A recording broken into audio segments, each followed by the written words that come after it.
Let them eat cake. Here, take the bomb. We're getting screwed, man. Every time we turn around, we're getting screwed.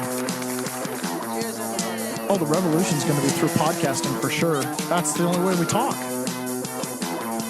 It's the little guys that take the brunt of everything. It's got to stop.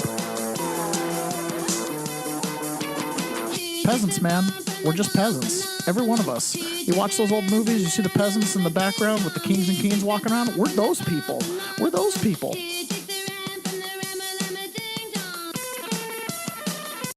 Good morning, peasants. Welcome to another episode of The Peasant's Perspective. Every time I do this now, I think of one of our listeners who was hitting play on Spotify and it was playing in her daughter's room on her Bluetooth. she kept over and over starting to start the podcast. Good morning, peasants. Good morning, peasants. Finally, her daughter came running in. Hey, Mom! You're waking me up. Doug Wyatt, you made it first today. Good job. Good morning, peasants. Shantini, good morning. Carlites, good morning. Pony Boy, good morning. We've got the crew in the house. Yes. I'm just waiting for a little Fraser and Mata Easel, and we'll be ready to go. I woke up early this morning. I don't know. There was a lot of really interesting things that happened yesterday. Yeah. We're going to get into it today. I mean, including alien disclosures. Like, we're rolling, man. I mean, it's like conspiracy beers are batting 1,000 here. But I know why you're here. You're here for the simultaneous sip. And all you need is a cup, a mug, a glass, a tankard, a chalice, or a stein, a canteen, jug, or flask, a vessel of any kind. Fill it with your favorite liquid. I like coffee. And join me now for the unparalleled pleasure, the dopamine hit of the day, the thing that makes everything better, the simultaneous sip. So join us now. And there was going to be a clip, but I didn't want to play. Why, that coffee smells good. Ain't it funny how coffee never tastes as good as it smells? As you grow older, you'll discover that life is very much like coffee. The aroma is always better than the actuality. May that be your thought for the day. I love that. Oh, I love it. That's almost good as, hey, Lindsey Graham, if you just admit you're gay, people will stop blackmailing you. That's for Monday. Make it a lot easier. Yeah, seriously. Just be open with it. Okay, a couple things. Follow up from yesterday. Prince Andrew spent a good 11 hours in custody being interrogated. So apparently the system works a little bit different in England than it does here. Here, they do the investigation, they charge the crime, then they arrest you. Okay. In England, they can arrest you, do the investigation, then charge the crime. So it's like arrest on suspicion. Okay. Oh. So he was arrested, taken into custody for interrogation while they raided his houses. And so that's interesting. You know, arrested on suspicion. I mean, haven't there been suspicions for a long time? Well, I mean, I have a whole bunch of other suspicions. You know, to arrest a member of the royal family, you probably do need a little more than suspicion to do the arrest. But they're going to say all the right words to, quote, follow the law, okay? So Megyn Kelly yesterday, she had Dan Wooten, host of the Dan Wooten Outspoken podcast, and he was talking about exactly how big a deal this is over in England. This has the possibility to bring down the crown. It just simply because of the legal logistics. So put this news in perspective for us. Megan, this is historic. There has not been a crisis like this in 90 years. What happened 90 years ago? The Nazi sympathizing king, Edward VIII, abdicated. Now, there are a whole load of scenarios here that could see King Charles having to abdicate as a result of what has happened today. Remember, in the United Kingdom, he runs the court. This is the king's court. And so the idea that his brother Andrew will be on trial, potentially, I accept he hasn't been charged yet, but we are heading that way and we can get to that. There are now 9 police investigations, Megan, underway into Andrew's links into Epstein. That involves sex trafficking. The former Prime Minister, Gordon Brown, has today submitted a 5-page memorandum to the Metropolitan Surrey, Sussex, Thames Valley Police Department about the Lolita Express and the way that it was used to potentially sex traffic women to royal palaces.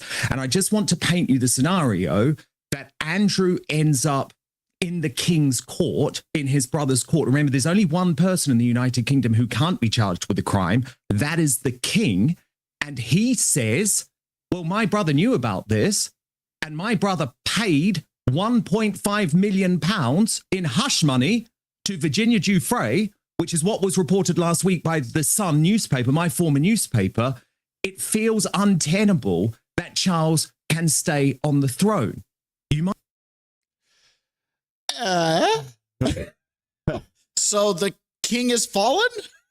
I'm really happy that he has the authority with that voice. Yeah. That guy's got a great He voice. does have a great voice, way better than mine. Although it's probably a microphone. We'll blame it on the microphone. That's what it is. Yeah. No, that is really incredible. So Prince Andrew, right, the royal family has been involved in the cover-up. And Prince Andrew, what most Americans don't know, is he was the queen's favorite. And so there's stories that are now emerging. Maybe they've been around a long time, but I started seeing these stories of former security guards at the palace and stuff like that. And at one point, there was some woman in the that tried to come in, and she wasn't on the list, and so they had to call Andrew, and Andrew was rude, and he was so rude, like, "Don't you ever? She came asking for me, just let her in." That they never followed protocol after that. They just let anybody in that came to see Andrew. Oh, Because, if Andrew would call Grandma Queen, and Grandma Queen would call your boss, and it was just like this mess, right? And so basically they were like, we never followed protocol. People could just come in and out of his houses, which is how Epstein, Ghislaine, and everyone could just bring in these potentially underage kids, and the security wasn't even asking because there was a culture of don't mess with Andrew. He really reminds me of one of those little kids that just never gets told no.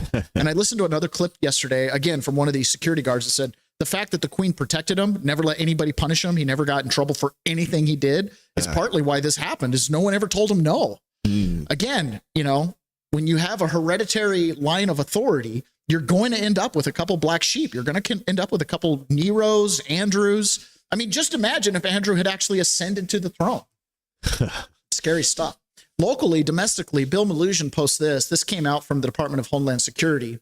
In a rare denaturalization case, the DOJ has filed to strip citizenship from the former mayor of North Miami, Florida, who they allege is a Haitian fraudster who used two identities and committed marriage fraud to obtain American citizenship after illegally entering the U.S. The DOJ says he used a fraudulent photo switch passport under the name Jean-Philippe Janvier to enter the U.S. before being ordered deported under that identity in 2001. He appealed the deportation order, then withdrew the appeal, claiming that he'd moved back to Haiti, when in reality, he remained in the U.S. and took a new name, Philippe Ben Amin, and a new date of birth, then married a U.S. citizen to obtain permanent resident status. But the DOJ says the marriage was fraudulent because he was already married to a Haitian citizen. DOJ says after making a series of fraudulent statements to immigration authorities, he was eventually naturalized as a U.S. citizen in 2006 under the new identity. The DOJ says federal investigators, DHS, USCIS, discovered the fraud and confirmed it through comparison of fingerprints that he provided under two identities. The review is part of an ongoing national initiative designed to find fraud in partnership with DOJ and USCIS. Wow, this sounds a lot like Ilhan Omar. But he was the mayor. He was the mayor who had committed immigration fraud. Now, the hilarious thing about this is I did have another one that I actually thought this was going to be. I replaced one for the other. They arrested a correctional officer in Minnesota that's an illegal immigrant that had joined the Pennsylvania National Guard and was AWOL and had some other criminal warrant up in Maine and had moved from Maine to Pennsylvania to join the National Guard, went AWOL, went to Minnesota, became a correctional officer, which is a law enforcement officer, by the way, all while being illegal with an order of removal. So apparently you could just, I don't know, when a teenager gets their first job and they're filling out that I-9 for the first time, you're like, yeah, this will stop the illegals. It don't stop shit, man. It don't stop nothing. Oh my goodness, it's horrible. You just honestly, we have to laugh at this stuff. And I'm going to show you a little bit later. Laughing at it. I'm going to show you a little bit later why you really have to laugh, because these problems are literally like eternal. It's nothing new under the sun kind of stuff. So I want to play this clip right here. This is Susan Rice. Now, I saw this clip yesterday. I had it teed up for today. I got sent it last night by one of our good friends. And she sent me this clip and she goes, she looks scared. This is Susan Rice. Who's Susan Rice? Susan Rice has been hanging around the executive branch of government for a long time. Okay. She was in the Obama administration. She was the national security advisor. She's just another one of these, Trump's got a couple of these people, the hanger-oners. Yeah, the Rick Grinnells. They're just kind of always in the inner sanctum. Okay, so Susan Rice is they're one of like these permanent furniture. Yes, but what's really important to understand is Susan Rice was in that famous January 5th meeting where Barack Obama initiated the faulty investigation into Flynn to, quote, get Trump. And Susan Rice is the one who wrote an email to herself saying, Barack Obama said do everything by the book. She wrote herself a cover your ass email right after the meeting because she knew they had just committed sedition and, if not, treason outright. Well, now, yesterday, she went, this clip circulated from a day or two ago when she was on this podcast interview, and she's making threats. What happens when we come back into power? The reason I'm playing this, and I emphasize the fact this was sent to my friend, is if you look at this and you're like, look at how afraid they are. Yeah, maybe there's a little bit of that. But more than that, I look at this and I go, look how confident they are.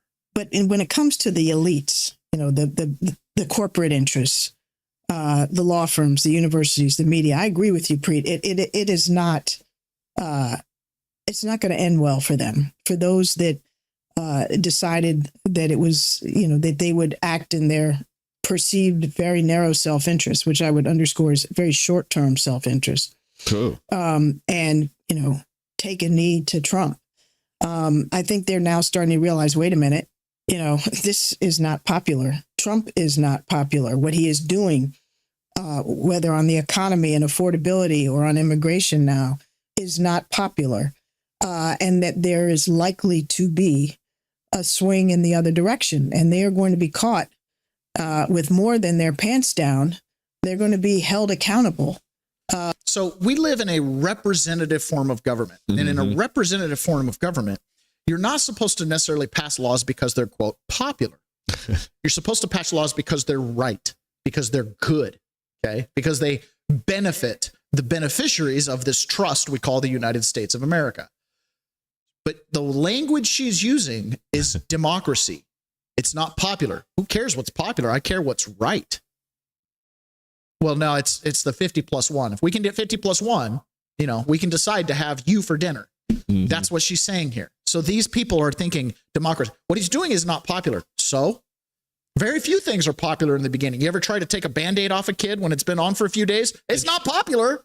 She didn't just sound confident. She sounded serious. Yeah. Serious. So the manipulation of the media, the changing of the zeitgeist, she understands that the facts don't matter here. It's the narrative. What he's doing is unpopular, and we're going to leverage that unpopularity, which is coming from where? The news media constantly telling you what Trump is doing is unpopular. By those who come in opposition to Trump and win at the ballot box. And I can tell you, Preet, as I talk to leaders in Washington, leaders in our party, leaders in the states, if these corporations think that the Democrats, when they come back in power, are going to, play by the old rules and say, oh, never mind, we'll forgive you for all the people you've fired, all the policies and principles you've violated, all, the laws you've skirted. I think they've got another thing coming because, just like when Trump thought, OK, I'll redistrict and the Democrats won't have the guts to play hardball. They're going to be surprised. Democrats have had a belly full, and we're not going to play by, the old set of rules when these guys are playing by a very different set of rules. We're going to play by the law. We're not going to violate the law the way they do, but we're not going to be suckers. And so I think, they might be above the law. It might not apply to them, but they definitely are going to use the law as a cudgel because that's the point of the law. This is like a masterclass in projection. I know. Well, we're not going to play by the old rules. And January 6th was the old rules? Right. What? Because stolen elections, that's just the way we've been doing it. Whether you're a law firm, whether you're a university, whether you're a media entity, whether you're a big corporation, whether you're big tech, you need to play a long game, not this short game that has been so detrimental. There will be an accountability agenda. Companies already are Accountability agenda. That sounds a lot like Trump's retribution agenda. You know, this short-term game she says that we're playing, it's like, that's the only thing we got. What the hell are the game we going to play? Literally, on one hand, you're like, we're 3 seconds away from complete total financial doom. We have to tax the rich. And then when we're like, hey, let's make some adjustments and do tariffs. No, you're playing short-term. Yeah, well, you're saying long-term, we crash. Yeah, we'd love to play long-term if we didn't feel like you guys were trying to kill us. Keep that thought in mind, Ron. Okay. They better preserve their documents. They better be ready for subpoenas. If they've done something wrong, they'll be held accountable. And if they haven't broken the law, good for them. If they've done the right things, good for them. That also will be noted and remembered. But this is not going to be an instance of forgive and forget. Right. The damage that these people are doing is too severe to the American people and to our national interest. But keep in mind, this woman sat in the room when they decided to run a coup on the United States of America and unseat a duly elected president, Donald Trump. Right. And then she's one of those people. Her end statement there is, I hope they keep the receipts because we're going to be checking them out. Bitch, that's what we're doing right now. Well, we're checking the receipts right now. Pump the brakes. Okay. I see no evidence of that except for John Solomon being like, the walls are closing in. Okay? I don't see any evidence of that. Okay. Oh, John Brennan got a subpoena and someone lawyered up. Aren't they always lawyered up? I just assume if you serve as a cabinet secretary, you're going to have subpoenas the rest of your life. But isn't that what we want to do now is check receipts? Yeah, I would love to have J.D. Vance get up and give that speech, except we're going to preserve your records because what you did was horrendous. Right. So yes, this looks like projection. This is a lot of don't see in me the things we did. And we're gonna, you know what I mean? Like, I get it. But these people have a lot of power. Oh, yeah. They're not beat yet. This right here, this next clip is a former CIA agent who retired, came out of retirement. And we're going to listen to a couple of minutes of this and talk about this. This is what Trump's up against. This is what we, the people, are up against. When he starts talking about overthrowing the United States government from a duly elected president because of our democratic interests, says fucking who? Sorry, Dad. Says who? Whose interests? Americans' interests? We just had an election. So you're going to deny an election? Oh, because elections are stolen? So then what are we doing here? Start by telling us a little bit of the origin story of the Steady State. This is an organization that seems to be picking up steam, but has actually been around for quite some time now, I think back to 2016. That's exactly correct. Well, we started in 2016, pretty much the day after the election of Donald Trump. Myself, I'm former CIA. I used to work also on Capitol Hill on the Intelligence Committee, as well as the Homeland Security Committee and the Judiciary Committees. And many of us, we call ourselves formers sometimes, I had kept in touch. We're sort of on the older side. So we had left government service. Some of us had retired. Some of us had gone into the private sector. And we were a group that was mostly drawn from CIA and the Department of State. Many of us had worked on issues in the Balkans at the end of the Clinton administration, and we liked each other. We kept in touch. We trusted each other. We were very concerned that we had just elected somebody who seemed remarkably unprepared to be commander-in-chief. And it really wasn't a political thing. In fact, many of us, I later found out, and I'll explain what I mean by later found out and why, had been Republicans. So it wasn't a party thing. It was we were worried that we had a president who was inexperienced and unsuited to be commander-in-chief. So what do we do? Yeah, what do you do? What do you do when the American people decide they want to change a pace, elect somebody new, throw a bull into the china shop, right? Because, we steer the ship. It's we the people, right? No. Oh, a bunch of Republicans and Democrats that are former intelligence officers spread across the CIA and the State Department decide, nah, we're not having it. After an election? Oh, it wasn't political, though. Well, what you're saying is you're not agreeing to turn over power. The deep state converted into the steady state. One of the good things about the American national security community, particularly its intelligence, which Susan Rice oversaw, by the way, national security advisor, elements and diplomatic elements, is sort of a professional distaste for getting involved in American domestic politics. Look, both the CIA and other entities, we're not flawless. We've had real problems over the years. But overall, we've learned from those problems, and we really don't want to be part of American domestic politics. So we were very hesitant to get involved in in a way that was sort of active. But we felt we had to do something. And what we first decided to do was let's just help. Let's offer our experience and our professional expertise to the new administration in a nonpartisan way. And we wrote to the National Security Advisor designate, that was General Flynn, who basically said, we're a bunch of formers and we know what we're talking about. We're all out of the government now. You have a tough job. We're here to help.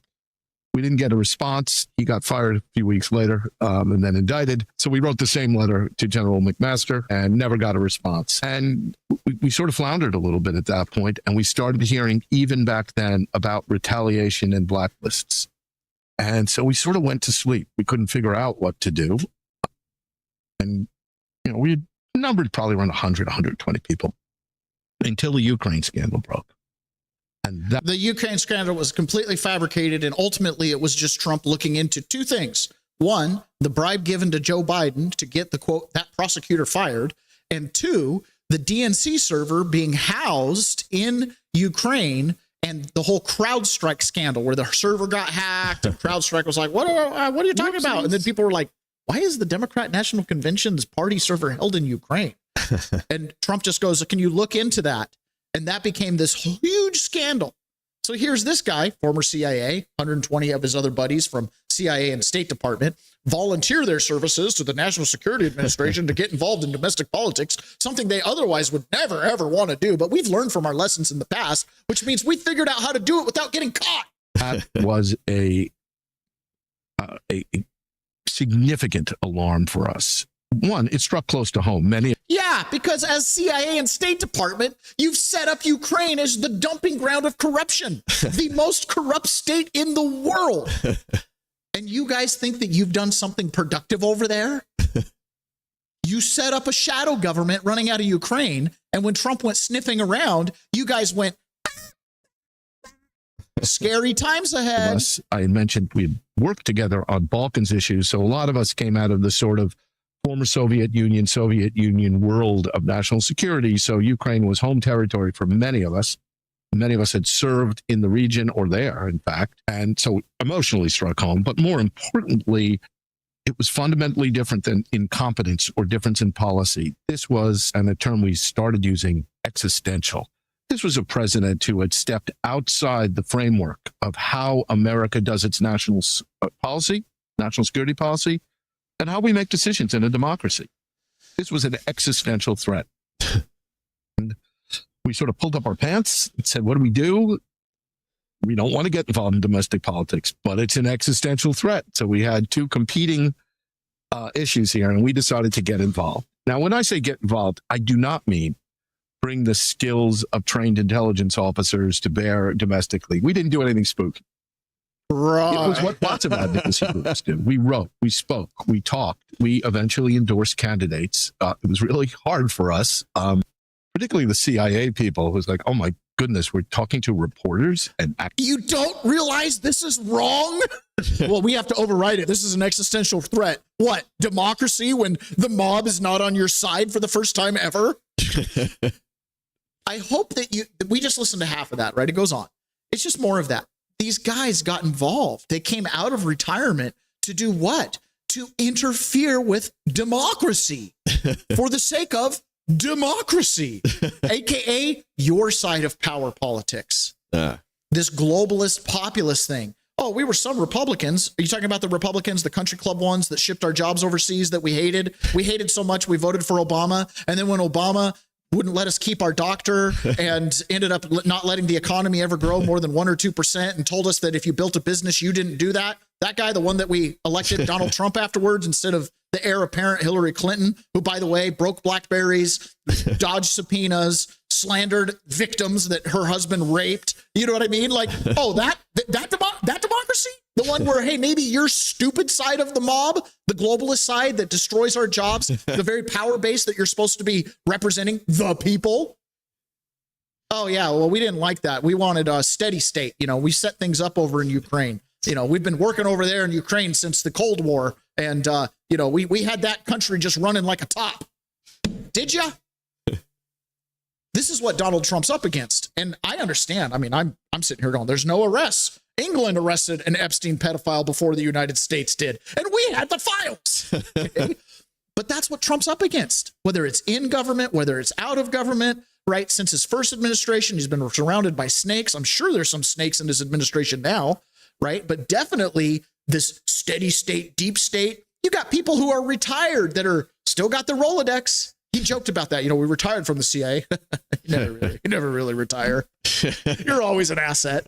Okay. This guy is Miles Taylor. This next clip, Mrs. Miles Taylor. He served in the first Trump administration and he was anonymous. This was the anonymous insider from the White House who was writing to the New York Times and Washington Post op-eds about how Trump's crazy. He's off the chain. He's got all these problems. Then he wrote the book called Anonymous. Then he quit, started going on TV, let it slip out that he was anonymous. And we find out he's like a low-level door greeter in the White House, acting like he's sitting inside of National Security Council. Deep throat.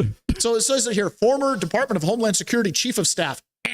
Right? Not really that important. Not in the inner circles. That's a much higher title than he really had, this Miles Taylor. So anyways, Miles Taylor was on MS Now saying the same thing that Susan Rice was saying. Accountability's coming. They forgot at how exhausted they were after 4 years. And the people inside of his administration are short-term thinkers, and they have this feeling and are acting like he'll be around forever. He'll be around forever to protect them. But I will say, when they're reminded that he won't be around forever to protect them, their behavior starts to change. And as Mark notes, with the sanctioning of lawyers, that's a good first step, because when other lawyers in the department start seeing their colleagues getting sanctioned, and hopefully with harsher sanctions than even we've seen, they start to get a little bit nervous about signing their name on that next brief. Ooh, I don't want to be the one to lose my law license eventually. That really matters. And when you look at the magnitude of this, Nicole, there's a lot of places where a lot of people should be nervous. It's not just the contempt rulings. Thousands of federal judges, thousands of rulings from federal judges have found that this administration, not just DOJ, has broken the law. Hundreds of those rulings were from judges appointed by Republicans who said the administration engaged in illegal acts, from DOJ to DOD to DHS, and dozens. Is it really that they participated in legal acts, or did these Republicans come out of the country club wing of the Republican Party and they're pretty committed to their globalist enterprises? You know what I'm saying? Yeah. And, I hate to say it, but we're going to show breaking news later in the show. I'll show you the clip. But Jeffrey Epstein was offered to buy United States federal government buildings in 2006, including the Pentagon and the FBI building. So you remember how Burchart was saying you have congressmen who own federal buildings and hold on. Before we get into this building stuff, I got to go back and wrap one more thing up with this kid. This kid said that we were going to need protection. Protection from what? What are we getting protection from Donald Trump from? What do we need protection for? For not being prosecuted for being conservative. Oh, that's it. That's it. And if you enabled Trump and his administration in any way, you're an enemy of the state. How does this not sound just insane to 100% of the population? Because 50% of the population, when Trump was running, were like, retribution tour, let's do it. Okay. So everybody always wants retribution. Okay. So this is just playing to your sentimentality, no matter what side of the aisle. But we want retribution for what? Crimes, right? That's what we say. Okay. So I would just like retribution for child rape. I would like to see one child rapist arrested. Right. On this I'm just wondering what the crimes are that they think that, like, me and you are committing right now by talking about this. Being white, okay. being conservative, being a white nationalist, aka a Christian with traditional family values. Okay. Like, these are crimes in their minds. Okay. And if you don't believe it's crimes, here's a professor out of Coastal Carolina Community College in North Carolina. I mean, not as prestigious as Kent State, right? So, you might think, I don't want to send my kids to an Ivy League, or I don't want to send my kids to a state school. Those are super liberal, but stay local. Go to a community college. Oh, no. The community colleges are almost the worst. That is unfortunate that it's come to this. It is, in my opinion, fascism. It is, in my opinion, a dictator trying to take over a country that is a democracy, and in a country that we supposedly believe in freedom of everything. I mean, wasn't that the whole stupid Charlie Kirk thing? Why people were getting fired is because they, didn't like him, that he's a First Amendment warrior. Isn't that why professors got fired for saying he was a racist piece of shit? Which he was. Did he deserve to die? No, but he was a racist piece of shit. And Turning Point USA is a racist piece of shit organization. I will say it. And they just started a group on this campus. And it's people like them that are coming into these classrooms and recording us, trying to get us fired because they don't agree with us. That's it. And so I'm not going to talk about this anymore. But if you didn't know that was what was happening, wake up, people. Wake the hell up. The reason Susan Rice and the reason Miles Taylor and the reason all these lower court judges can be so confident that Trump is a short-term thing is because they have made the long march through the institutions and they have captured public education. They've captured secondary education, and it's full of professors and people that are educating your children through that worldview and that bias. Look, the guy's taking over a democracy, but the democracy put him there. We did have an election. Are you saying that election was rigged? Well, if that election was rigged, could the one before that have been rigged? What about the one before that? Oh, heaven forbid, call on the steady state to hold the ship steady, right? Again, and this isn't just in the United States. In fact, in the United States, it might not even be as bad as other Anglo nations. For example, in Australia, this is their prime minister praising private school because one of the things about public schools is that they're open to everyone. Open to everyone. And that is about people being able to participate of different faiths, different backgrounds, learn and engage from each other. I always love going into public schools as well, because for those who, with the rise in some of the far-right ideological positions in recent times, one of the things about going, and it's the same particularly whether it's an early learning centre or into a primary school, kids don't see race, religion, gender, anything else. They just see other kids. You know, hatred and division is something that's learned. And so public schooling is so important.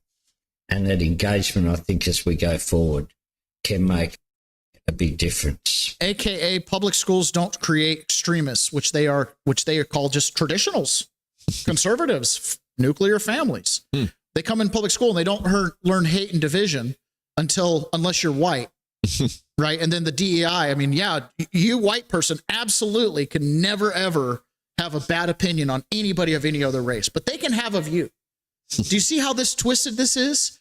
And he's saying the entire public school system is this way. It's great. We get to educate these kids, right? We have our Olympic athletes. And I understand, listen, if we're arguing tax rates, if we're arguing social safety net services, these are domestic politics. These are things we can agree to disagree on. But hey, I understand you give, take, compromise, all that kind of stuff. But you know, you're on foreign soil. You're an Olympian. You would think that you would just focus on general patriotism, that, yep, in America, we can agree to disagree. That's what's great about it. Yep, in America, we can defend our own ideas. That's what's great about it. Yep, in America, we can do all that. But you're not seeing that with some of the athletes at the Olympics, not all. There's this one athlete, Amber Glenn.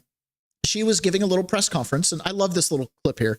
This is your bingo card. Okay, this is the bingo card, the lib buzzword bingo. Come together, community, human rights, queer, under this administration, stay strong, hard times, politics, right? So listen to her just giving a nonsense answer to a question and the buzzwords. This is why Susan Rice is not worried. They just have to get through this short-term thing with Trump and try to get power back, because they have a wave of people that are indoctrinated with this liberal mind virus. Yeah, it's been a hard time for the community overall under this administration. It isn't the first time that we've had to come together as a community and try and fight for our human rights. And now, especially, it's not just affecting the queer community, but many other communities. And I think that we are able to support each other in a way that we didn't have to before. And because of that, it's made us a lot stronger. I hope I can use my platform and my voice throughout these games to try and encourage people to stay strong in these hard times. I know that a lot of people say you're just an athlete, like stick to your job, shut up about politics, but politics affect us all. It is something that I will not just be quiet about because it is something that affects us in our everyday lives. So, of course, there are things that I disagree with. Let's go. As a community, we are strong and we support each other. Yes. And that's what you have. Their community hold on, stay strong, and they're going to make sure they support the accountability tour that the Democrats are going to do. I have not been watching the Olympics. I'm sorry. I still have no idea who she is, but more importantly, even after listening to that, I have no idea what sport she was involved in. What is she? No, I think she's one of the skiers, the downhill skiers. Woo. Yeah, I don't know. Okay, over in the chats, Shantini, I love my coffee. Sorry, I'm so late to read that. Pony Boy, if they dethrone them, the king, Buckingham Palace will turn into a luxury hotel in 20 years. Yeah. Reason 411. Good morning. John Atakis, good morning. And then a bunch of you, Ron. That's me.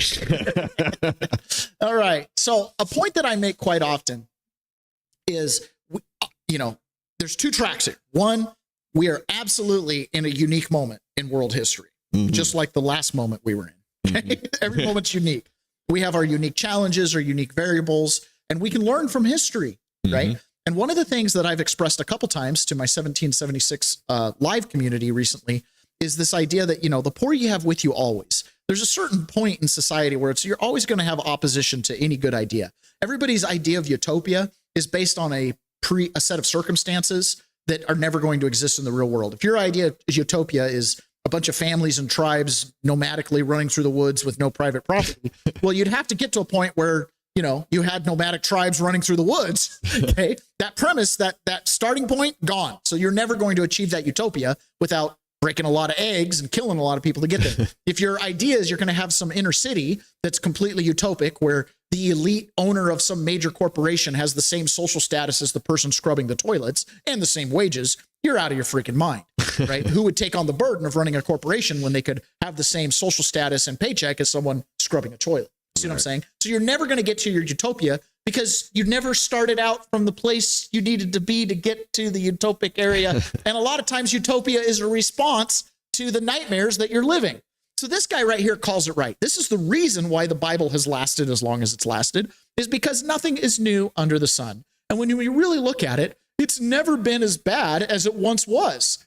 So when people say, oh, it's the worst it's ever been, put yourself in check for just a second. People think the world's gone to hell, that it's gotten so violent. But the world never got violent. There is no got. The world has been violent since the beginning. Cain killed Abel. Cain killed Abel. The third person on the planet killed the fourth person on the planet. We weren't even able to make it to 3 people before somebody was a murderer. At one time, a third of the people on the planet were murderers, right? A third of the people in the hood aren't murderers. A third of the people who own guns aren't murderers. A third of the people in jail aren't even murderers, right? San Quentin, Alcatraz, Folsom Prison are safer than the book of Genesis. You thought Compton and Baghdad were tough? Try downtown Eden when the sun goes down. There was murder and violence at person 3. One couple had 2 boys who had the world to themselves, and one of them was claiming this town ain't big enough for the 2 of us, right? Cain killed 25% of the world's population. That's more than Stalin, Hitler, Idi Amin, Pol Pot, King Herod, Genghis Khan, Manifest Destiny, typhoid, cancer, AIDS, cooties, all combined. Cain killed a third of the people he knew. He knew 3 people. He killed one of them. If you knew Cain, you had a 66 2/3% chance of survival. There's no such thing as the good old days. There was like one good day. It was half a day. Adam and Eve were naked, alone in an oasis. Lunchtime came. People got hungry. Apples were eaten. Boom, Detroit.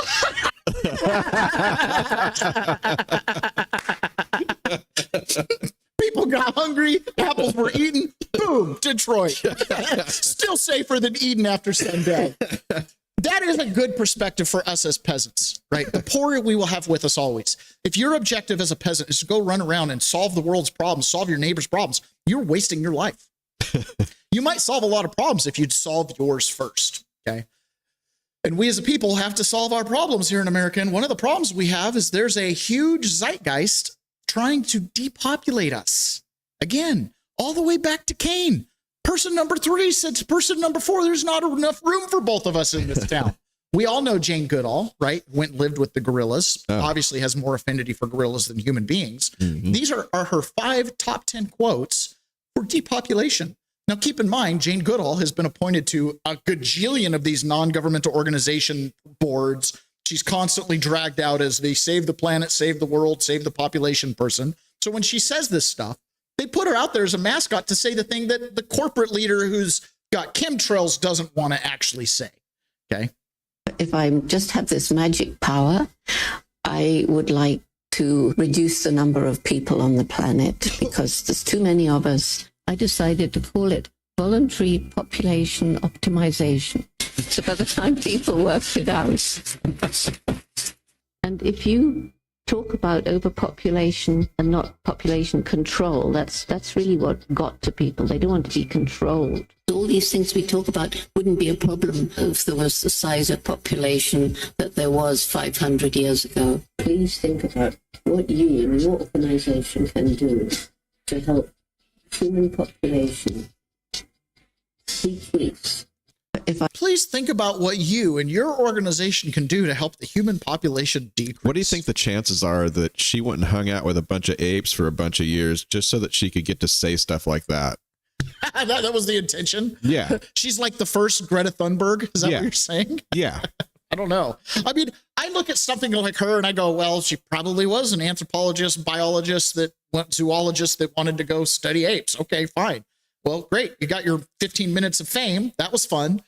And now you got your 70 years of, 15 minutes of talking. I mean, honestly, as a January 6er, I get it. I'll probably be able to get 15 minutes to talk in any room that I go to the rest of my life just to tell the story. But don't you think that at some point there's like a division or department of the CIA where they're like, you're going to go learn about apes? I don't know. I mean, you start to wonder how much of this world around us is organic, right? Right. So this is an Oxford,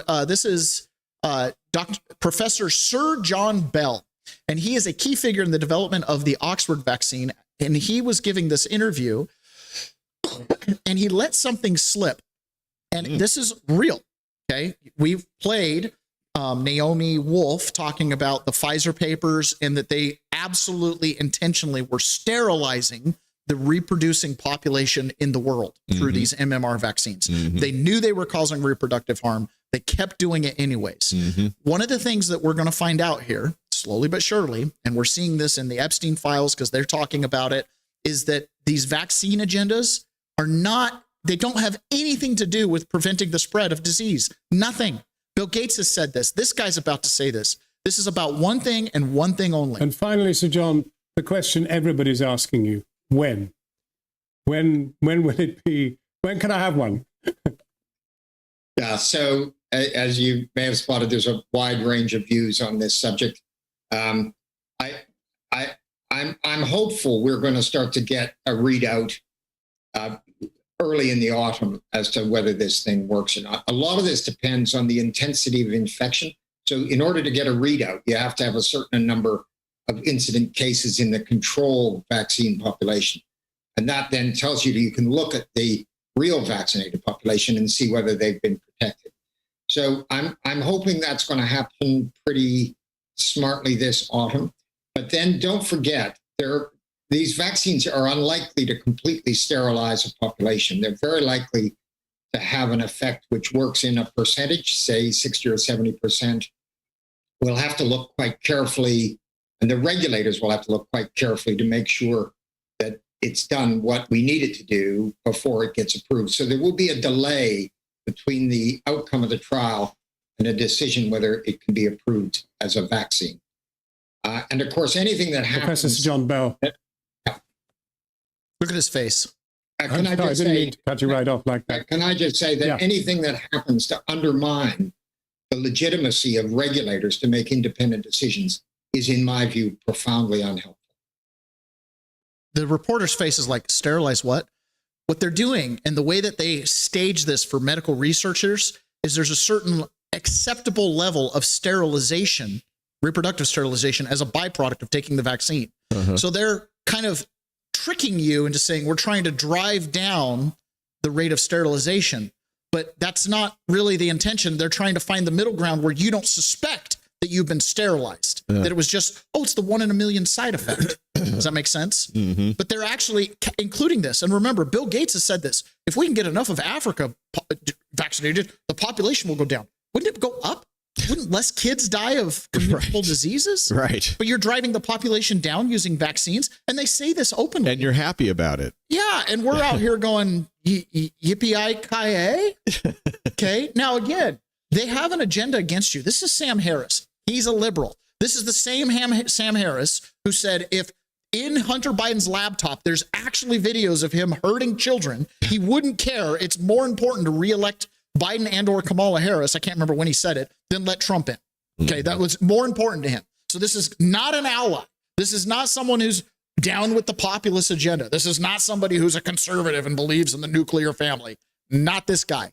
Noted atheist, noted elite hobnobber. You know, this is one of the guys that's one of those philosophers that's in the ear of these big corporate heads. Okay, he's the Jane Goodall of today.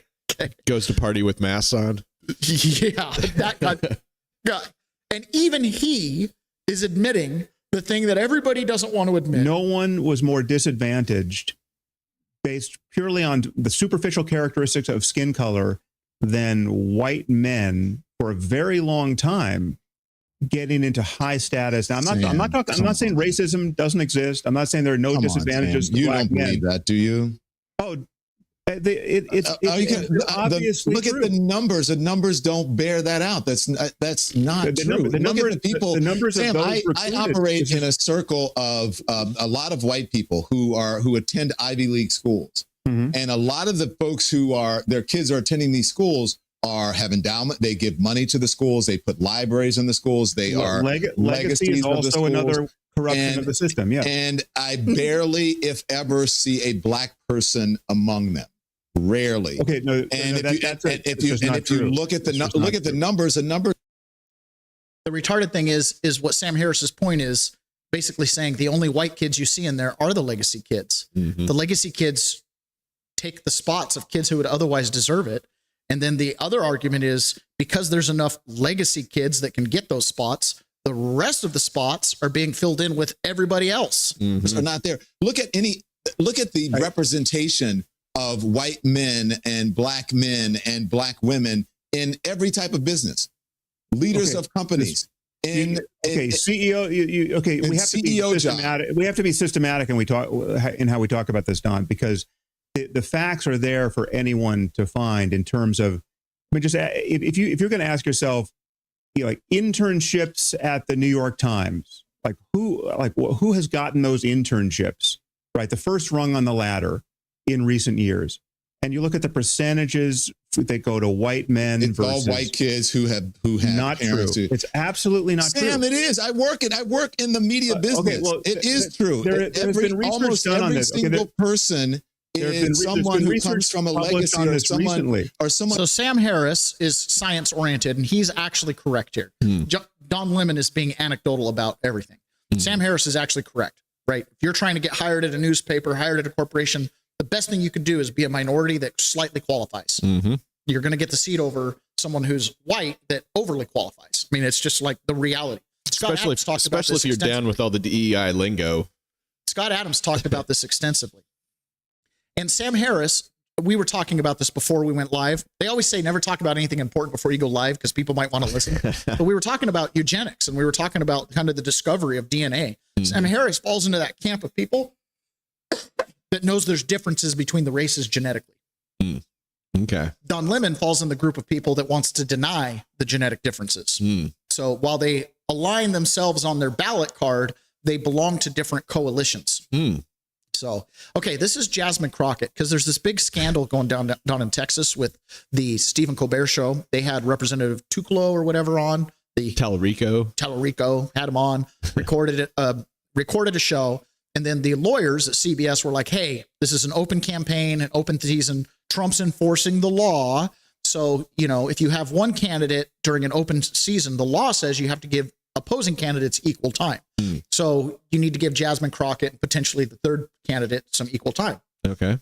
So rather than do that, they went for the marketing pitch and they posted the interview on YouTube. This is what Donald Trump doesn't want you to watch. The Trump administration had nothing to do with this. It was all the attorneys from CBS. FCC was never contacted. Okay? FCC solution is, well, give them both equal time. Like, there's no big deal. Right? So CBS or the Colbert Show decided to do that thing where they posted it on YouTube and make a big deal out of it. Well, Jasmine Crockett, she wanted to jump on board that because she's like, oh, if they're preventing him from having people on, and then turns out it wasn't that at all. They didn't want to have Jasmine Crockett herself on, which is why they aired it on YouTube, because she would have been the one that would have gotten equal time. So of course she throws a stink, does a little digging. And now guess what, Ron? Not only are the Republicans racist by default, turns out the Democrat Party itself might be racist. The thing that is not normal is for me to be attacked from the left. That is the new wild card in this scenario. Interesting. And, I've been asked a couple of times, a couple of things about it.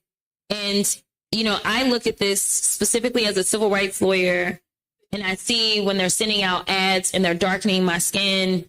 And I'm just like, I know what this is, right?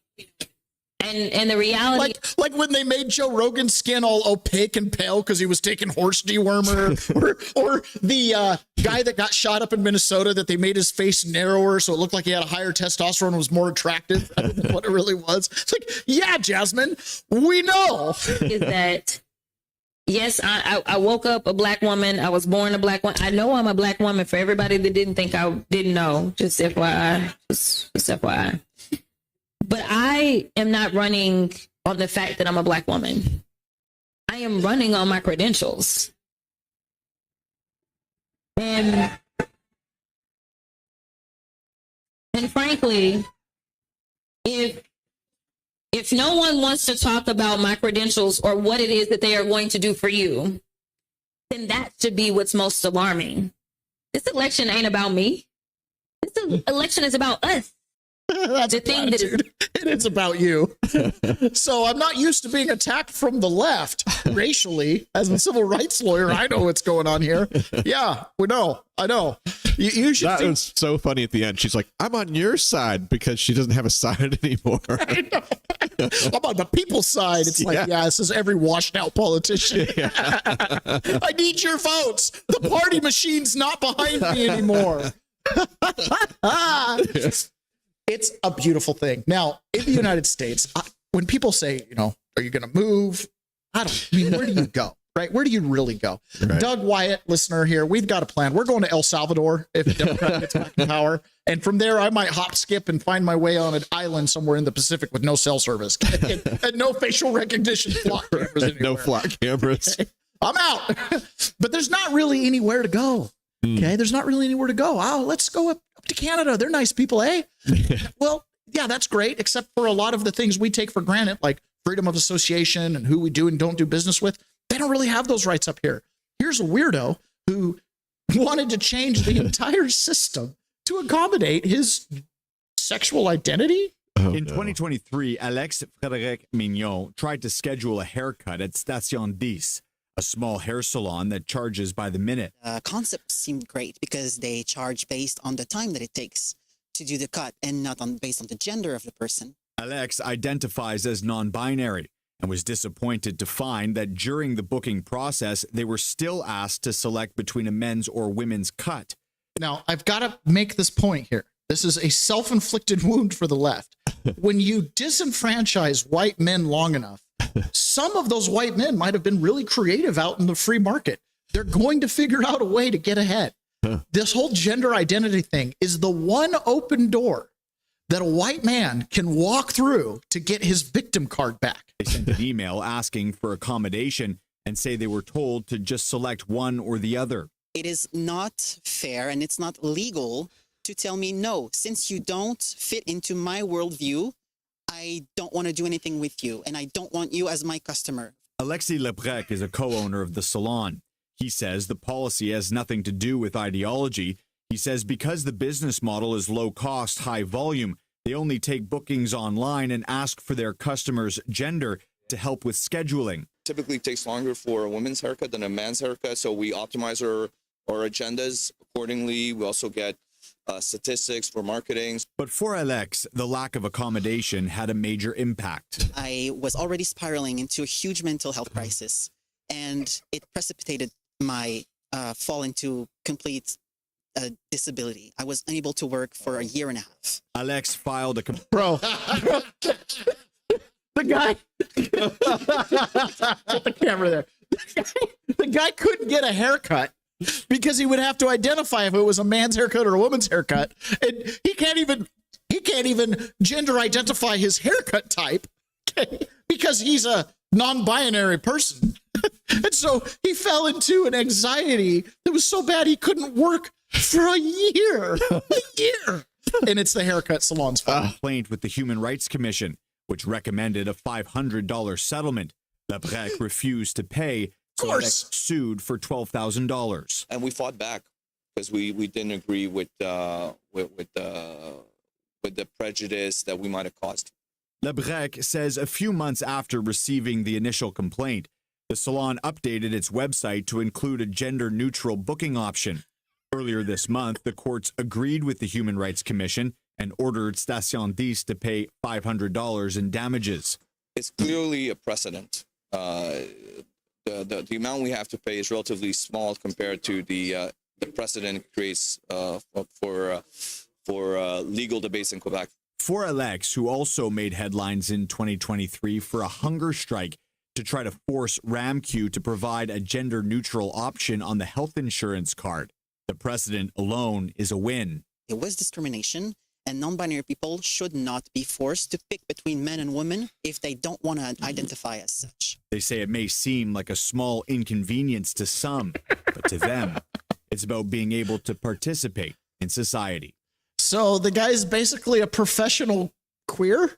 Yeah. He goes around trying to find ways to change the law or get settlements or create precedent to force businesses to accommodate this percentage of the population that's minuscule. It's so small, you can't measure it. It's so small, you almost can't measure it unless you indoctrinate it. And this is the challenge. We live in a world where people have access to information. I have a clip that I'm not going to play where one of these elite people in the world goes, the value of information today is $0. Just because you know something, it's worth zero if someone has access to AI. Even just knowing where to find the information, that value is approaching zero because you can just ask Grok and it'll go find the information for you.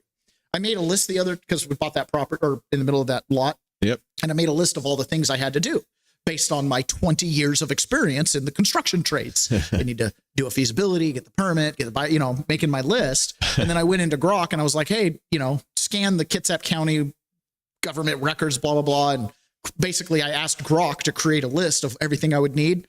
And it was a complete list with a couple things I had forgotten. And it was like 4 seconds, so 20 years of experience, you would come to me and pay me as a contractor because I know the process. I can get us to the finish line. And now it's like, that's not even the unique selling point. Now it's going to be people who actually do it, right? Because the knowledge is free. With that access to information, one of the things that comes with it is access to pornography and all kinds of stuff online. Now, any parent understands that pornography is kind of a net negative in society. It creates wrong expectations. It's not good. If we could just flip a switch and make it all go away, most decent people would.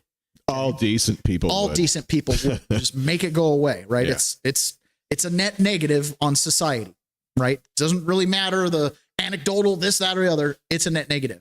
However, there are people out there that are pushing this transgender, stuff. And this woman in the Minnesota House testified on the 19th. So that was yesterday. Oh. Okay. This is, I don't see her name on here, but she's testifying against age verification for websites harmful to minors, AKA porn sites. Okay. And enforcement by the Attorney General and private right of action created. As in, if they violate that, then a parent, like if my kid is able to access a porn site, a parent can now sue if they didn't have all the age restriction identification procedures there. Listen to her justification on why we don't want to age verify adult websites. You mentioned the Paxton case. And the AGs and that's a mighty deep voice for lipstick and long hair. I'm just saying. Many states are very clear about that. They're almost jubilant about being able to use these laws to ban young people from accessing content that could be educational if they are queer. And you're a principal, you have LGBT students in your school, and we also know that they're not receiving sex education for queer kids. We know that prurient interest could be. Okay. When I learned sex education, it was stop about reproduction. Right. Okay. It was like, this is the reproductive process. It wasn't about pleasure. It wasn't about orgasm. It wasn't about positions. It was about pregnancy. Right. This is how humans are created. Biology. Careful, kids. Yeah. Okay. Your bodies are changing. Use Careful, a condom. That was pretty much it. This is how reproduction happens. There was no sex education. It was reproductive education. Right. But now she's talking about sex education. Okay, well, what do you mean by that? What do you mean giving queers sex education? That it should stop with, you guys can't have kids. That's it. That's it. Okay, beyond that, figure it out. For many people, the very existence of transgender kids. More and more people are saying there simply are no transgender kids. You mentioned the Paxton case. And the did I pause it? Transgender kids. More and more people are saying there simply are no transgender. That's the end. Anyways, point is, she wants to maintain access to porn sites because schools aren't teaching kids about sex, so they need to go learn it from porn sites. Thanks for playing. In fact, access to the porn sites might be one of the factors giving rise to all of the, especially when we can just click a button, degenerate behavior, right? Now, we're now in the Epstein timeline where we have this full Epstein exposure, and more people are talking openly about how the elites of the world seem to be tied into the satanic network of pedophiles. Okay? It's kind of crazy.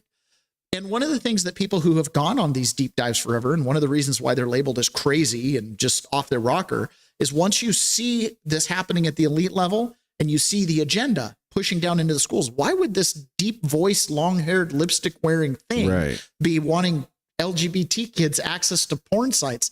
That sounds more like the behavior of a groomer, not someone that would be sitting in a House committee meeting testifying. Right? That's the kind of thing you say, hey, I'll give you access to the porn sites. Don't tell your parents. That should be the next sentence. This is grooming at the policy and whatever level, this is. And so imagine a school board, imagine district, administrators and principals who are being forced to shove this doctrine and this agenda down into the kids' minds. And then you have actual staff that are doing inappropriate things, but you view what you're doing as inappropriate. This creates a cognitive bias problem that's huge. Now, normal, decent people would just say, you draw a line in the sand. You don't groom kids. You don't, teachers should not be alone with kids, et cetera, et cetera. But statistically, in every single school in America, there is a current active pedophile. Statistically. I don't know if you can say every single school, but statistically, there's an active pedophile, at least bare minimum, in every single school. And unfortunately, many of these pedophiles are known. They're known because complaints come in, but they don't get investigated. They don't get looked at. They get covered up. They get covered up. Catherine Herridge had one of these investigators that has been researching sex crimes, and they just prosecuted a guy down in the LA school district, and they pinned at least 25 horrific incidents. Okay, I don't even want to say the word, right? What he was doing to these kids. And he was on with Catherine Herridge, and he explained the system has gotten to the point where it wants to turn a blind eye to this. You're revealing very disturbing findings from your investigation. At the same time, 3 million files have been released in the Epstein case, and the common link is the abuse of young children. What does that say about where we are as a society? I think it's a view into how many people aren't bothered by this. The thing that's most disturbing about those files is the communication by respected people in our country after he was convicted. And I think our job and America's leaders' job, but be it Democrat, Republican. So what he's saying, what's most disturbing about the Epstein files as he sees it as an on-the-ground investigator, is that good people in positions of power, White House general counsel, were continuing to communicate with this guy and do business and solicit money and all this stuff after he was convicted of this horrific crime. Business as usual. So where's the shame? Mm-hmm. There's no consequence. Oh, a couple months in night prison? Libertarian, whatever. Your job one is to protect our society. And our society depends on our children. And when this happens to a child, it's emotional murder. They're never the same. Every person should have the right to pick and choose their first sexual experience. And when that's stolen from them at third grade or as a junior in high school and all things in between, it's a profoundly damaging effect. The other difference between Epstein in this case is no one was mandated by law to go to Epstein Island. You have to send your children to school or you go to jail. So parents are mandated to send their children to the local public school and have no choice. You don't like your teacher in a private school. And why do the elite want to send your kids to public school and indoctrinate all the kids? Because then you can have that steady state, because we have this never-ending chain of people that have been come out indoctrinated. These kids. Oh, we don't see any far right in the classrooms because we won't let it happen. But then when you force those kids into school because you want to indoctrinate them for the good of society, of course, if you don't protect them, you wonder why Mama Bear and raging fathers show up at your PTA meetings to then just be labeled as extremists by the FBI and investigated. This cycle happened. And then get arrested. Because your child was raped in a bathroom by a transgender student that the school district had covered up 2 previous sexual assaults. But you might make a big fuss in a city council meeting or something. Do you see how this becomes like this full circle idiocy? You go somewhere else. But these parents in Title I schools, they don't have any money for private schools. They don't have money for Catholic schools. They got to send their kid to the public school. And, if you get Mr. Burnt, well, that's just too bad. And that's what a lot of people, a lot of educators, and frankly, teachers unions think. And I don't understand why unions aren't partnering with us on this. Why don't they want to get rid of these people in their midst? There was a stat that he put on there that I can't remember exactly what it was, but it was a massive percentage of students that graduate from high school report being sexually assaulted at school. It was like, it was one of those, if you live in Eden, it's 66% chance. Was it by student, staff, administration, or? It's just general. It's happening in schools and it's being covered up. Like, it was like 27% or something. It was like over 1 in 4 kids report being sexually assaulted at school. Whoa. But we don't see the prosecutions, which is, again, there's the ongoing cover up. By the time Mr. Burns has an investigation on him, he's got 27 complaints from girls, but then he gets caught red-handed texting, and a parent shows up at the school with text messages and pictures. And then they do oh my gosh, all these other kids were getting text messages too, but the parents didn't read the texts, so they didn't bring him in. They just filed a complaint. Mr. Burns is hitting on my kid or whatever. Turns out he's doing horrific things behind the scene and telling him to be quiet. Why won't the system change? Marjorie Taylor Greene, Trader Green. Okay. She was on with Julian Michaels, and she explains the things that we all know. Now she's kind of become black-pilled. Can't change anything. I came in to change things and I couldn't change things. Part of the challenge with why she couldn't change things was because it was under the Biden regime. She couldn't change things. Okay. And unfortunately, she's now been black-pilled, and rather than work with Donald Trump to change things, something happened in their relationship. She was calling him too much, whatever it was. She got on the outs. Probably, she explains, mostly over this Epstein stuff. Again, I'm a little confused on the Epstein thing with Trump. I don't want my friends to get hurt. Absolutely can see that argument. But if you're protecting a couple of your friends, simultaneously protecting the Rothschilds, I got a problem. Okay. So Marjorie Taylor Greene here is talking about how unresponsive government is and how even though we think that we can change things, she doesn't believe we can. So the question I want you to ask yourself after you listen to this is, where do we go from here? Well, here comes the black pill, and I'm sorry to be offering it. Here you go.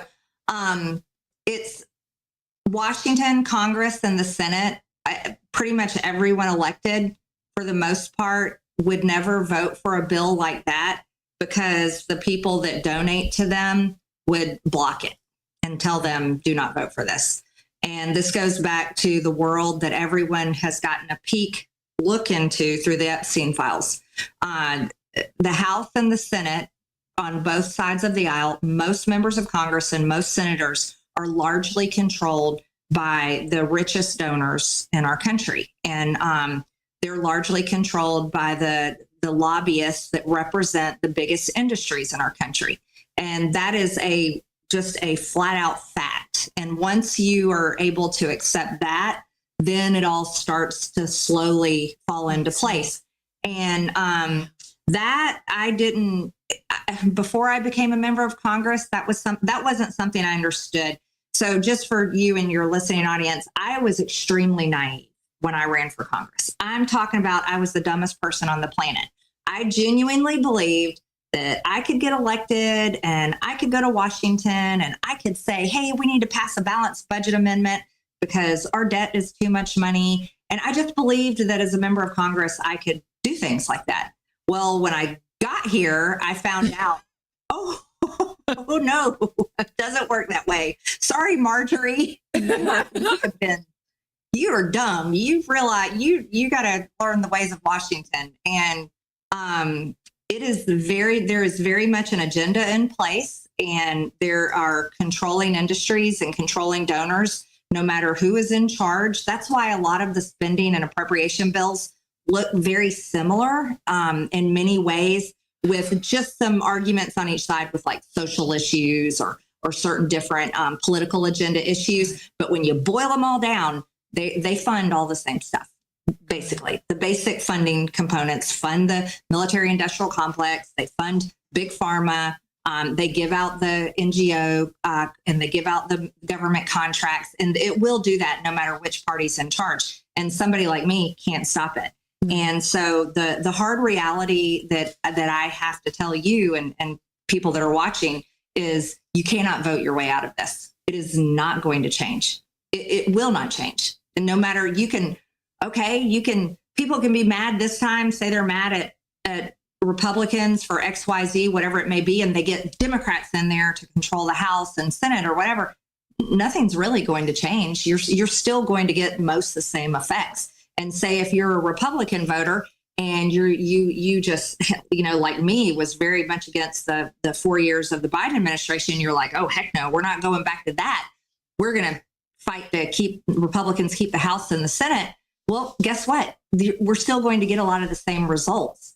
And when you get someone in, like I got in, I was not supported by anybody. As a matter of fact, I had like 36 Republican members of Congress were donating to my opponent when I first ran for Congress in 2020.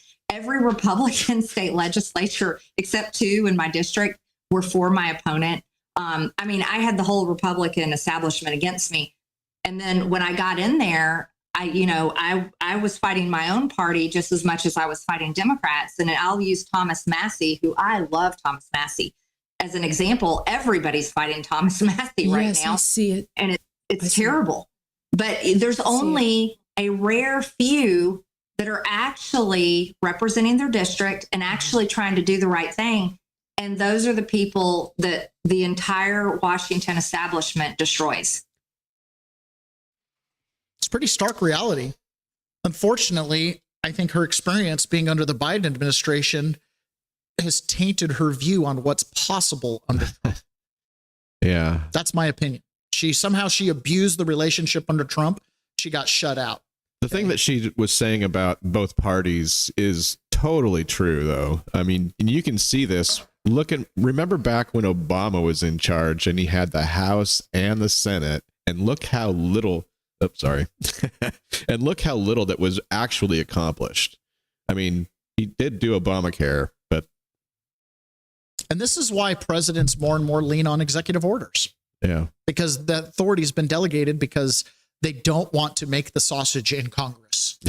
Like she said, the spending bills are must pass, and then we just argue on a little bit on the fringes. Right. Some social issues, Now, some of those things can have long-term impacts because Republicans caved back in the 1970s. Department of Education took over, and then you get No Child Left Behind, and now you're shoving this agenda down our kids' mouth, into their brains. So if you can make the long march through the institutions, you can take back the institutions, you can change things. Well, what Marjorie Taylor Greene is saying is the inertia. Everybody that's in the pharmaceutical industry, even if you're a homeschooler, conservative, cross-wearing Christian, you're working for the devil. You know what I mean?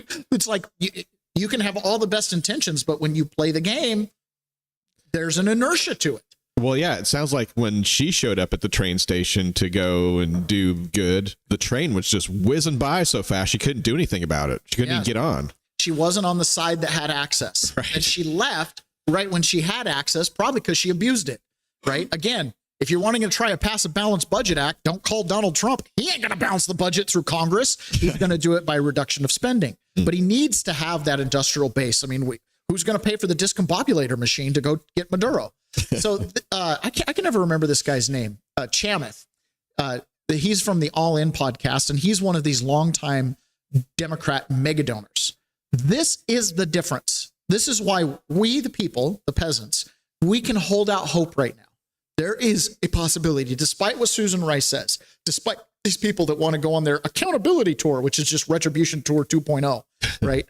Despite that, there are elites. Even Sam Harris sees the idiocy in persecuting white men, right? So the coalition is changing. This guy right here was a Democrat mega donor, but the Trump administration is a completely different animal. Again, we might have a chance. This is one thing I'll tell you about the Trump administration, which is totally different. Okay. I was a lifelong Democrat. Okay. I was a mega donor to the Democrats. Like dinner with Obama level donor. Okay. I couldn't get a fucking phone call returned from the White House to save my life. The only thing that happened to me was I made an off-color comment about like something in China.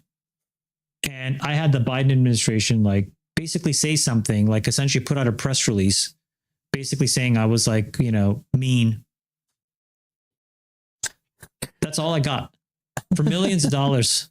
That, you know what I mean? Like, for being honest. I mean, I was like, hey man, there's like a lot of problems in America. Like, talk to me about the fentanyl crisis before we talk about everything else. Anyways, the Trump administration is totally different. There's not a single person there you can't get on the phone and talk to. I'll give you an example of this. A friend of mine's company was really impacted with these tariffs in a bad way. Okay. This is like a really amazing, legitimate American business, 150-year-old business, family owned, all this stuff. And I was able to call the deputy chief of staff and I said, hey, can you talk to the CEO? And just so here on the ground, he's like instantly putting me on the phone. My wife runs a pharmaceutical business and, we wanted to make sure that the administration understood like all the implications for rare diseases and orphan drugs. What happens if these tariffs like cripple the R&D budgets? Because there's 30 million Americans with rare diseases. Rare diseases means it's not like diabetes or cancer. Yeah. It's like 200,000 people or less. But there's 30 million of these Americans. 2/3 are kids. And the only companies that work on such small markets are these small biotech companies. And the tariffs create a lot of uncertainty. We were able to talk to all of them. They were like, explain the issue. I want to understand it. So this is what's also totally different, which I really give them a lot of respect. They are willing to debate it with you. You can pick up the phone and talk to these people. I've never had that experience, guys. I mean, look, I was like a senior person at Facebook, could never get a meeting. I only met Obama once when he came to the thing. Then when I was running an investment fund, successful, I had dinner with Obama, but it was, under the purposes of should I donate to the foundation? I've donated millions of dollars to Democrats. I've never been to the Oval. That is salty. Okay. But the minute that it's like here, it's like, hey, come to the White House, explain these issues now. You get on a plane, you get over there, and they're like, explain it. And then they'll debate it. That's like, it's totally different. Sorry, devil's advocate. Should being a mega donor, I mean, I guess I get your point of view, but couldn't it also just be like, no, we're not going to be biased just because a person donated money. We're not going to just answer the phone whenever he calls. You think I was like, stupid 5 years ago and all of a sudden tried to like start to build national champions like now? Yeah. Dude, man, I've been in the grind for fucking 25 years here, paying my taxes. I fucking paid, more than most people. Yeah. So irrespective of the donation, I've been trying to do the right thing. Yeah. I wasn't trying to favor myself. It's like, even just to explain, like, here's what's happening on the ground. Do you want to know? That is the difference between the Trump administration and the Biden administration and the previous administrations, the Obama administration. Yeah. Right. So, Marjorie, you were in a time where you were locked out. And then as soon as you had access, too many phone calls. I mean, Trump was saying it was multiple times a day. I don't know. Be interesting. 1776 Live PMA says Supreme Court blocks tariffs, and my heart dropped just a little bit. So I did a little search here. Sean Davis says this: the Supreme Court's decision against Trump's emergency tariffs is a complete mess, both as a matter of logic and construction. As the opinion has different majorities in different sections, the justices themselves couldn't even consistently agree on the ruling. As Kavanaugh notes in his dissent, the decision effectively means Trump may unilaterally ban all foreign imports, an infinite tariff for all intents and purposes, and on an emergency basis, but may not levy a 1-cent tariff on any good. You don't have to be a lawyer to see how stupid and illogical that is. But given Obamacare decision, Roberts has made clear that stupid and illogical is the defining characteristics of Roberts' tenure on the court. And then from Kavanaugh's dissent, the plaintiffs and the court acknowledge that IPEA authorizes the president to impose quotas and embargoes on foreign imports, meaning that a president could completely block some or all imports, but they say IPEA does not authorize the president to employ the lesser power of tariffs, which simply condition imports on payment. As they interpret the statute, the president could, for example, block all imports from China, but cannot even order a $1 tariff on goods imported from China. So Jonathan Turley says this. The administration has other tools in its toolbox. It can actually impose tariffs under other statutes. So this night is hardly over for the administration when it comes to tariffs. So Trump has expressed that he's got other ways to do it, but this was the clean, easy way. Are we talking about the same tariffs, the ones that they put in place months ago? Yeah. Okay. Now they're all gone. Oh. So now we're back to screwy trade, where everyone else tariffs us, but we can get their goods dumped on us for no cost. So GDP is going to go down. This is a big deal. This is a now Trump might have to pull out some of the cards that destroy the republic. This is a monumental decision by the Supreme Court. That appears 6-3. They've struck down President Trump's tariffs. Yeah, they have. Listen, I think it was pretty obvious from the arguments that they were leaning in that direction. The president rolled the dice because he wants middle-class America to have a better deal, not the elitists who enjoyed the last 2 decades of the economy. He's got to go back to the drawing board now and try to figure out a way to keep the success of the tariffs going, probably by working with Congress and getting a deal with Congress. So not surprising to me after watching it. And when I talked to the president recently, I said I thought it was going to be a 6-3 against them, but there might be some pathways that the court would lay out to keep these going in concert with Congress. He's got to turn to Congress and make a deal with his own party. And that's where he is at this moment. This is a monumental decision by the Supreme Court that appears. Wow. We're kind of covering this in real time, folks. Here is Molly Hemingway, and she's quoting Kavanaugh's dissent. Kavanaugh points out that even in today's mess of a ruling creates all sorts of chaos for previously imposed tariffs. Trump has many other options for imposing tariffs going forward. Although I firmly disagree with this court's holding today, the decision might not substantially constrain a president's ability to order tariffs going forward. That is because numerous other federal statutes authorize the president to impose tariffs and might justify most, if not all, of the tariffs at issue in this case, albeit perhaps with a few additional procedural steps that IPEA, as an emergency statute, does not require. Those statutes include, for example, the Trade Expansion Act of 1962 and the Tariff Act of 1930. In essence, the court today concludes that the president checked the wrong statutory box by relying on IPEA rather than another statute to impose tariffs. So procedurally, by the way, you're seeing me scroll past that. That was an Army Air Force's wife that was putting bleach in her husband's coffee maker to try to kill him while they were stationed in Germany. Oh, that's an old story. Recirculating is new. In case you thought I had some pervy hidden camera set there. I was like, lady in a towel reaching over the coffee. I know that story. All right. I wish that the Supreme Court would have just let us run with this today, but instead it's going to be tariffs and it's going to be Trump freaking out, calling the court bad. And I mean, this could really unravel things. Hopefully Kavanaugh's correct and they can just find their other authorities and keep these tariffs in place, and it'll probably run up through the Supreme Court again. Thank you, Norm Eisen. And that'll be fun. But one of the things that happened a few days ago was Barack Obama was on a podcast and he let it slip that the United States has confirmed the existence of aliens. No. Yeah. Now, that's not new news. I remember back when I was in prison, I was walking the cell block and the TVs were on, and one of the TVs was on Scripps News. And there was someone there from the Pentagon testifying at a House hearing, and he confirmed in the hearing that the United States military has confirmation of intelligent alien life. And it was on the Chiron. It was on the head. And I'm like, is everybody seeing this? Like, this is huge. And it just kind of went, and then we haven't heard anything. But meanwhile, people like me are like, the government knows something. So Obama let that slip. Trump was asked about it, and he's like, Obama's in trouble. That was classified information. Laugh, laugh, laugh. You know how you guys were railing at me all the time for saying things that were classified? And so Donald Trump put out an order yesterday on Truth, and I'm assuming it's going to be backed up with an executive order somewhere, directing the Department of War to release all the information on UAPs and extraterrestrial life. He surprised a lot of people by accusing former President Barack Obama of revealing classified information following his comments about the existence of extraterrestrial life. White House correspondent Aisha Hasni starts us off tonight live from the North Lawn. The president is accusing former President Barack Obama of revealing classified information when he told a podcaster aliens are real. Here's that Obama comment, and then President Trump responding to Peter Doocy today. Are aliens real? They're real, but I haven't seen them, and they're not being kept in what is it? Area 51. Area 51. There's no underground facility unless there's this enormous conspiracy, and they hid it from the president of the United States. Well, he gave classified which is what they've been saying they've been doing.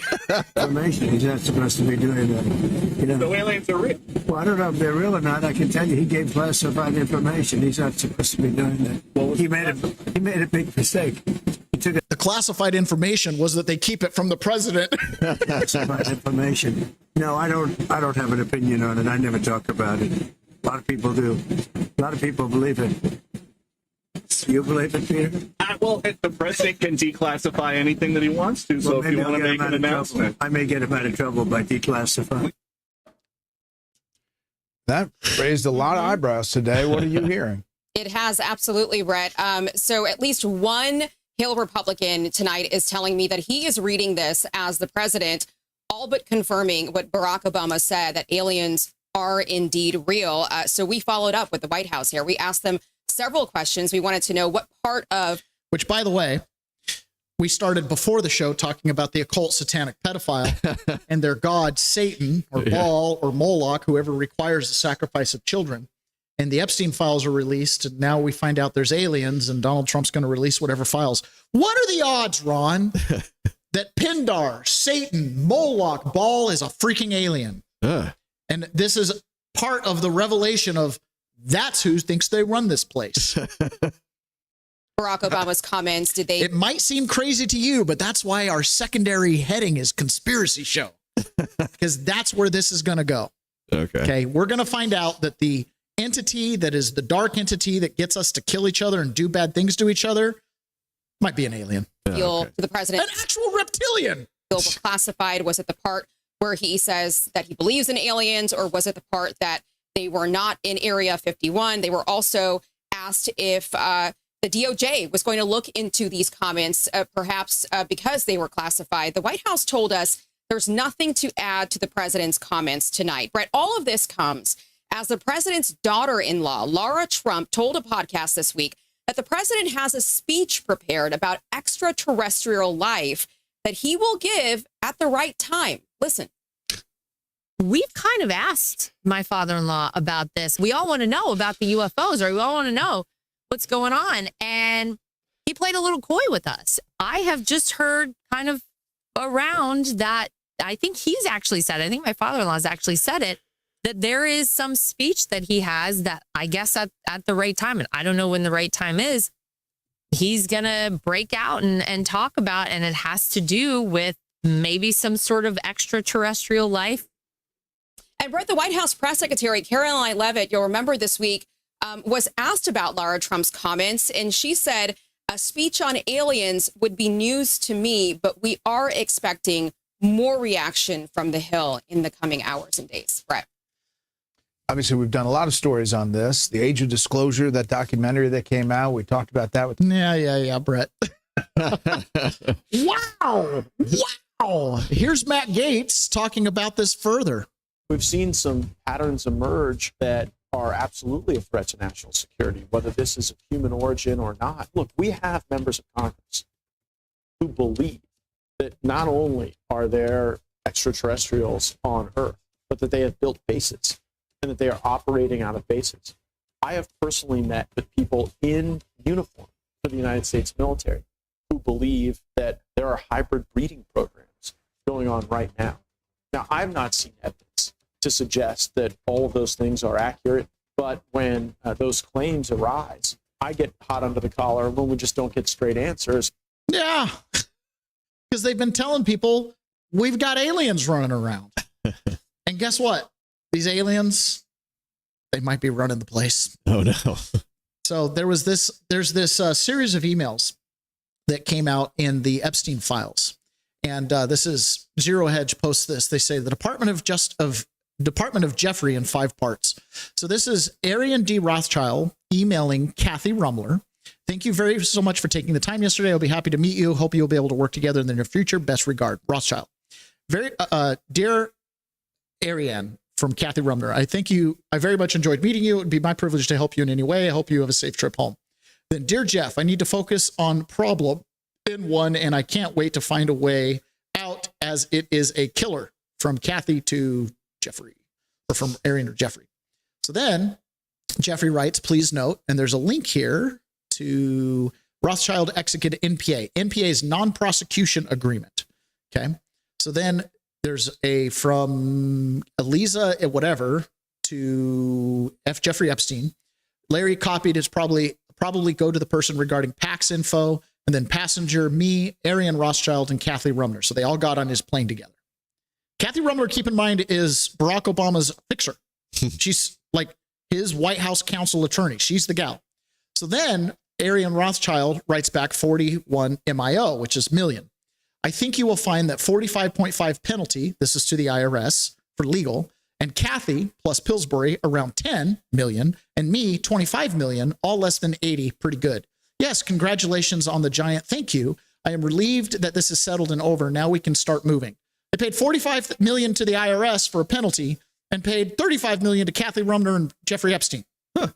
Good luck today. Let's get it closed. I have 2 Kathy meet with David and his people, 3 review Rockefeller, 4 hire asset woman, 5 we use DOJ and its harsh language to remove Benjamin, begin family plan, Susween, 7 look for partners. Yes, and deep thanks for your helping. My privilege.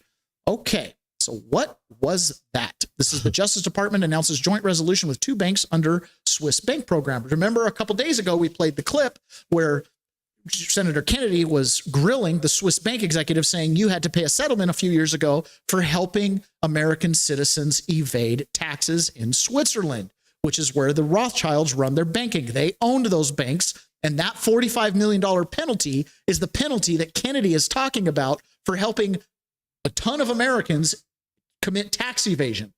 And Kathy Rumler, the White House attorney, profited a quick $10 million and Jeffrey Epstein $25 million. In all of the Epstein files, what is the craziest email that you feel like everybody missed? The most interesting email is this connection of the House of Rothschild to Jeffrey Epstein. Edmond de Rothschild at the time was facing a problem with the Department of Justice. The Department of Justice was alleging that Edmond de Rothschild, the bank in Switzerland, was helping wealthy Americans dodge taxes. So what they decide is that they'll pay a fine. Now, to negotiate that settlement, they hire 2 individuals, Kathy Rumler and Jeffrey Epstein. He says, I think you will find 45.5 penalty, that's 45.5 million, legal 10 million for legal fees to Kathy, me 25. All less than 80, pretty good. They paid 45.5 million to the Department of Justice. Epstein was paid 25 million to broker that deal. The reason why this puts it all together for me is you have the Rothschilds negotiating with the American Justice Department. Who do you hire? There are 10 law firms which you hire. You don't hire Jeffrey Epstein unless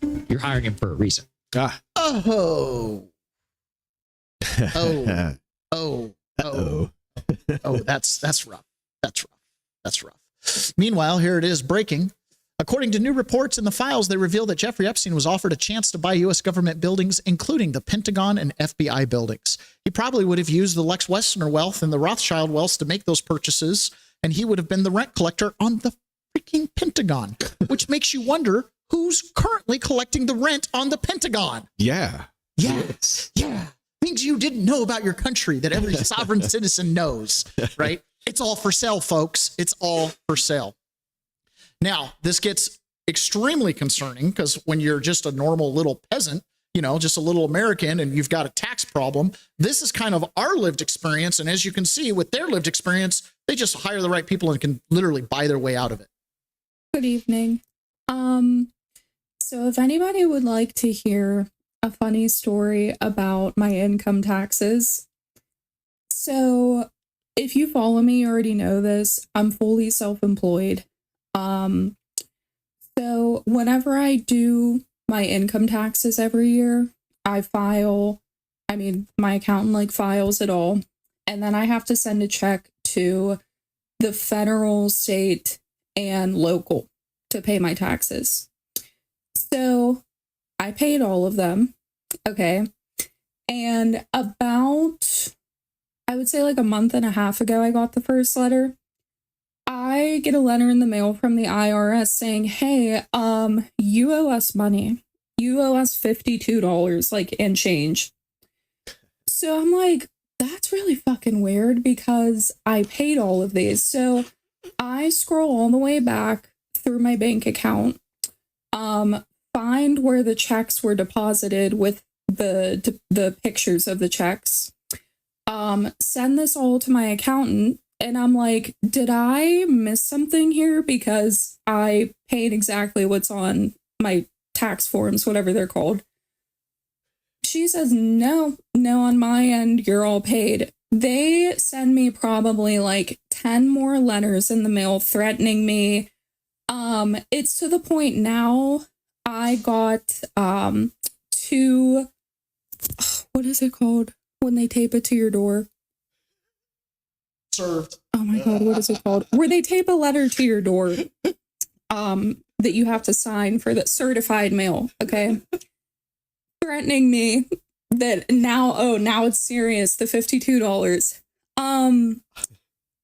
You will sooner find me in federal prison than see me pay $52 fucking unexplained dollars, and there's some Somalians, whatever the fuck they are, in Minnesota taking $8 billion. I think I just saw a thing that it's up to $9 billion in fraud. And you're coming after me, an American business owner, for $52. I will see you guys in federal prison.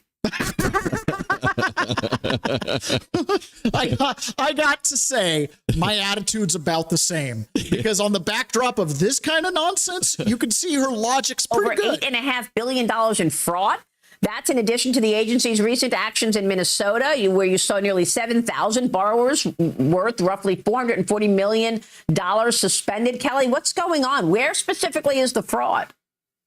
Well, Maria, this fraud relates to pandemic-era loan programs that were broadly defrauded, and it was widely reported that about $200 billion, as much as $200 billion, could have been fraudulently gained out of the $1.2 trillion that went out for small business. $200 billion. You're going to go to jail over $52. All right. Friday shows always seem to go a little bit long. Thank you. We've got a good audience rolling with us today. I want to, there's some good stuff.